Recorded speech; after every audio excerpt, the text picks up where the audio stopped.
Hello friends, आज हम बात करेंगे क्लोरमफेनिकोल के बारे में। ठीक है।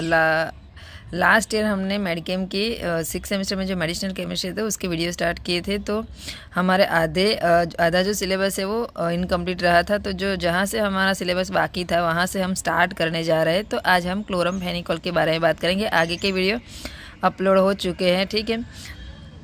तो आपको एक मैं लिस्ट बना दूंगी यूट्यूब में जिसमें आपको एक हेल्प हो जाएगी कि सारे जो मेडिसिनल केमिस्ट्री BP601 TP जो है, ठीक है, कोड उसकी वीडियो आपको प्लेलिस्ट में मिल जाएगी। ठीक है। तो आज हम बात करेंगे क्लोरमफेनिकोल के बारे में। इसका सार ऑलरेडी अपलोडेड है। ठीक है।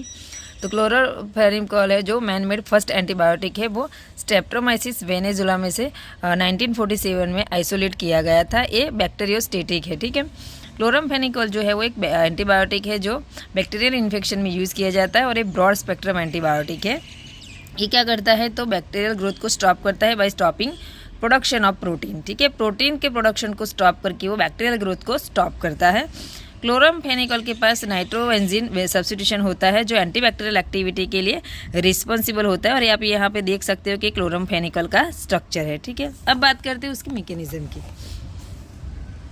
तो क्लोरमफेनिकोल जो है, ठीक है, वो क्या करता है, हमको पता है कि प्रोटीन का अगर प्रोडक्शन करना होता है, ठीक है, तो प्रोटीन प्रोडक्शन के लिए राइबोसोम में 2 यूनिट होते हैं, 30S एंड 50S।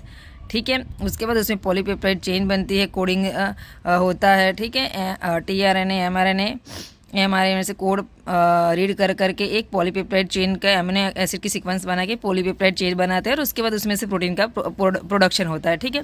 ये सब राइबोसोम में होता है। तो क्लोरमफेनिकोल क्या करता है कि राइबोसोम का जो एक 30S एंड 50S 2 यूनिट रहते हैं, उसमें से जो 50S यूनिट होता है उसके साथ बाइंड करते हैं और जो पेप्टाइड बॉन्ड का फॉर्मेशन होता है, जो चेन होती है, उसका फॉर्मेशन को इनहिबिट करते हैं। और उसको इनहिबिट करेंगे तो ऑब्वियस है कि प्रोटीन सिंथेसिस भी इनहिबिट हो जाएगा। ठीक है। तो यहाँ पे आप फिगर में देख सकते हो। तो ये है राइबोसोम का 30S यूनिट और ये है 50S यूनिट। ठीक है। तो यहाँ पे जो mRNA है उसमें से tRNA कोड रीड करके एक पॉलीपेप्टाइड चेन बनाता है जो अमीनो एसिड से बनती है। ठीक है। अमीनो एसिड की सीक्वेंस से बनती है और उसकी पॉलीपेप्टाइड चेन का प्रोडक्शन होता है, तभी प्रोटीन का सिंथेसिस हो पाता है। ठीक है। तो बैक्टीरिया का यहाँ से प्रोटीन का प्रोडक्शन होता है। ठीक है। तो ये सभी लिविंग ऑर्गेनिज्म की माइक्रो ऑर्गेनिज्म की हम बात कर रहे हैं। ठीक है। तो इसमें हम बैक्टीरिया की बात कर रहे हैं। तो यहाँ पे क्या करेगा, जो क्लोरमफेनिकोल मैंने यहाँ पे दिखाया है कि पिंक कलर से देखिए, यहाँ पे जाके वो बाइंड करता है और ये जो पॉलीपेप्टाइड चेन होती है उसको स्टॉप करता है। और ये चेन अगर स्टॉप हो जाएगी तो प्रोटीन का प्रोडक्शन भी स्टॉप हो जाता है। तो इसी तरीके से वो अपना वर्क करता है। ठीक है। क्लोरमफेनिकोल हमारा जो एंटीबायोटिक है। अब बात करते हैं उसके रेजिस्टेंस के बारे में। तो यहाँ पे 2 टाइप्स के रेजिस्टेंस क्लोरमफेनिकोल में देखे गए हैं। पहला है जो एंजाइमेटिक है, उसमें क्या होता है कि पहला जो होता है वो एक एंजाइम होता है। वो एंजाइम क्या करता है कि एक्वाइजेशन करता है आर प्लाज्मिड का। ठीक है।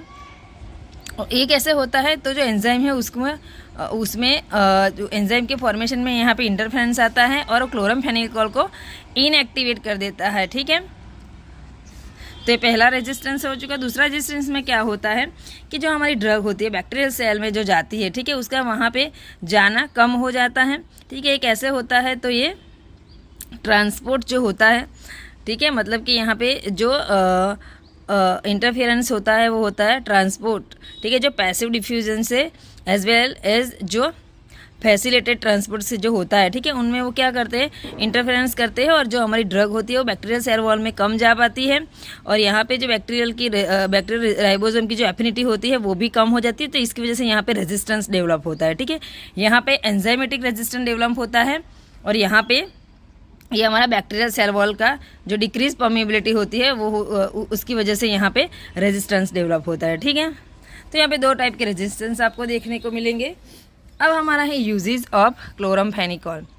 तो क्लोरमफेनिकोल के यहाँ पे बहुत सारे मैंने यूज़ लिखे हैं। ठीक है। तो एनएरोबिक इन्फेक्शन में यूज़ किए जाते हैं, आयन ईयर के इन्फेक्शन में यूज़ किए जाते हैं, ब्रुसेलोसिस में यूज़ किए जाते हैं, मेनिंगोकोकल्स इन्फेक्शन में यूज़ किए जाते हैं, टाइफॉइड में। ठीक है। ये जो आप सारे देख रहे हैं सारे इन्फेक्शन में ये हमारे जो क्लोरमफेनिकोल है वो यूज़ किए जाते हैं। एडवर्स इफेक्ट की बात करें तो यहाँ पे मैंने एनालिस्ट किया हुआ है कि hypersensitivity, nausea, vomiting, diarrhoea, anaemia, bone marrow, suppression, leukopenia, grey baby syndrome, ठीक है। तो ये सारे उसके एडवर्स इफेक्ट है। ये ग्रे बेबी जो सिंड्रोम है, ठीक है, वो एडवर्स इफेक्ट उसकी वेल नोन है, तो आपको याद रखनी पड़ेगी। अब बात करें तो उसकी स्पेक्ट्रम एक्टिविटी के बारे में, ठीक है। तो ये ब्रॉड क्लोरमफेनिकल जो है वो ब्रॉड स्पेक्ट्रम एक्टिविटी देता है, ठीक है। यहाँ पे मैंने थोड़ा लिखा है, आप पढ़ लीजिएगा कि जो हमारा क्लोरमफेनिकल है वो बैक्टीरियोस्टेटिक होता है, ठीक है। वो हाईली एक्टिव होता है अगेंस्ट साल्मोनेला, ठीक है, और मोर एक्टिव होता है, टेट्रासाइक्लिन से ज़्यादा एक्टिव होता है इन सब के अगेंस्ट, और लेस एक्टिव होता है इन सब के अगेंस्ट, ठीक है। तो सार तो मैंने ऑलरेडी, सार का तो वीडियो मैंने ऑलरेडी अपलोड कर दिया है, ठीक है। तो जो क्लोरमफेनिकल का जो मैकेनिज़्म, ठीक है, उसका यूज़, एडवर्स इफेक्ट, रेजिस्टेंस, वो सब बाकी था, तो इसलिए हमने ये वीडियो बनाया है। तो आपको नोट्स भी मिल जाएगी। हमारे यूट्यूब चैनल में जुड़ जाइए, वहाँ पे नोट्स मिलती है आपको, ठीक है। Thank you.